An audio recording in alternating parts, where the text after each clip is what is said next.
CNG car होती, या सगळ्या मागं नेमकं चुकी कुणाची होती, कंटेनरचा जो चालक आहे कसा हा अपघात झाला, आपल्यासोबत काही प्रत्यक्षदर्शी आहेत. काय झालं, तुम्ही अपघातावेळी इथे उपस्थित होता?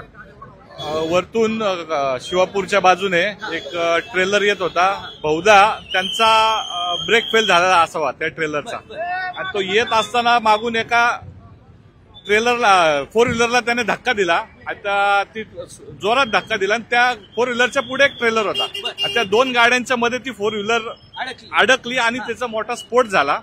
आणि स्फोट झाल्यानंतर ती भयंकर आग अशी उसळली या ठिकाणी, आणि काही लोक जखमी आहेत, जखमींना या ठिकाणी हलवलेलं आहे, आणि काही मृत व्यक्तींना काढायचं काम या ठिकाणी युद्ध पातळीवर. किती जण मृत्यू झाले तुम्ही होतात असं काही आकडा आहे? अंदाजे 5 ते 6 जण मृत्युमुखी असायची शक्यता आहे, आणि त्यांना काढण्याचं काम आता या ठिकाणी युद्ध पातळीवरती चालू आहे. अपघात ज्यावेळेस झाला त्यावेळेस वाहतूक कोंडी, किती गाड्या या अपघात, कारण वरून तो धडकत आला असं देखील बोलले जातं. वरून तो धडकत आला, अंदाजे अशी माहिती मिळते की मागे 5 ते 6 गाड्या असाव्या धडकलेल्या, पण मेजर या 3 गाड्या या ठिकाणी आता आहेत अपघाती गाड्या. बरं, आपण ही अपडेट बघतोय की आता मृतदेह काढायचं, बाहेर काढायचं या कारमधनं काम जे आहे ते अग्निशमन दलाच्या जवानांकडून सुरू आहे. जी अपडेट मिळतीये बरोबर 6:30 ते 6:45च्या सुमारास हा अपघात झालाय.